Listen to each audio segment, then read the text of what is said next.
नमस्कार, आपका स्वागत है एक बार फिर से हमारे यूट्यूब चैनल पर।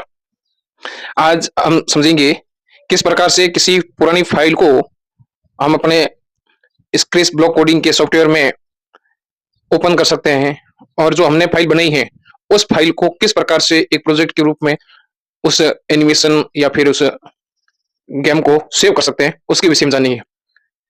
क्योंकि सबसे महत्वपूर्ण ये होता है कि हम जब किसी भी प्रकार की फ़ाइल को बनाते हैं, तो सबसे पहले तो आता है कि हमने जो फ़ाइल बनाई उसका सेव का जो तरीका है, वो क्या रखें?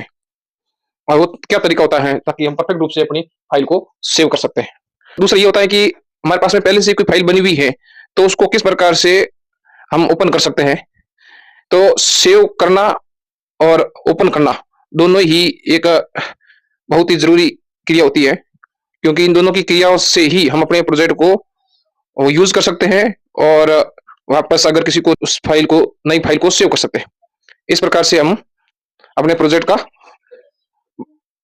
इस प्रकार से हम कर सकते हैं। तो सबसे पहला आता है फ़ाइल को सेव करना। जैसे माना कि ये एक हमारे पास में फ़ाइल ओपन है बाय डिफ़ॉल्ट। इस फ़ाइल को हम कैसे सेव करेंगे ये समझते हैं। तो सबसे फ़ाइल मेन्यू पर क्लिक करना है सबसे पहले।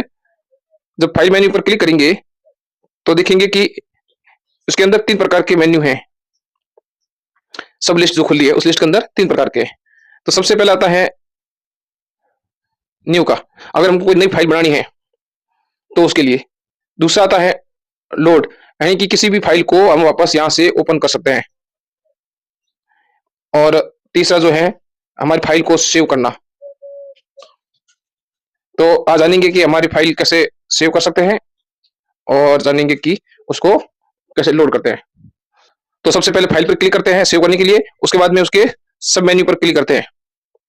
और जैसे ही हम सब मेन्यू पर क्लिक करते हैं, तो देखेंगे कि हमारे पास में एक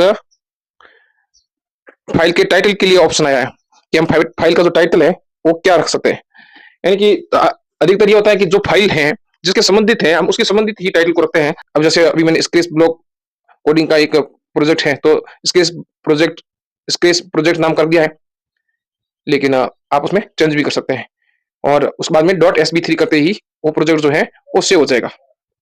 और अगर हम इसके अंदर जो एक्सटेंशन नाम है एसबी3, अगर ये नहीं रखते हैं तो वो फाइल का जो प्रकार है वो स्केच ब्लॉक कोडिंग का जो प्रकार है, जिस प्रकार के फाइल को वो ओपन करने में सक्षम है, वो एक्सटेंशन होगा तो ही उस फाइल का हम वापस उपयोग कर पाएंगे, नहीं तो उस फाइल का उपयोग नहीं कर पाएंगे। हमारी जो कोडिंग है वो सुरक्षित नहीं रह पाएगी। और दूसरा, और अब आता है कैसे हम अपनी फाइल जो है पहले से बनी हुई है उसको ओपन करें। तो ओपन करने के लिए फाइल मेन्यू पर क्लिक करें और लोड जो ऑप्शन लिखा हुआ है फ्रॉम योर कंप्यूटर, उस पर क्लिक करें। और जैसे ही उस पर क्लिक करेंगे तो हमारे जो कंप्यूटर सिस्टम के अंदर जहां पर फाइल है उस फाइल की लोकेशन को दिखाएगा।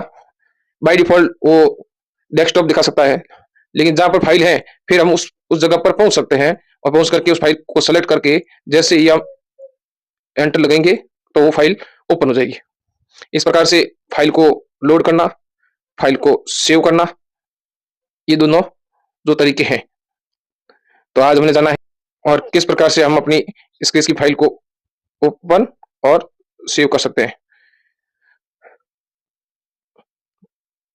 वीडियो के अंत तक बने रहने के लिए बहुत बहुत धन्यवाद। ऐसे ही स्केच ब्लॉक कोडिंग के बारे में जानने के लिए हमारी प्लेलिस्ट स्केच ब्लॉक कोडिंग पर जाएं और वहां पर शुरू से लेकर के अंत तक के सभी प्रकार की जानकारियों से युक्त वीडियो है, उनको देखें और आप भी सीखें। धन्यवाद।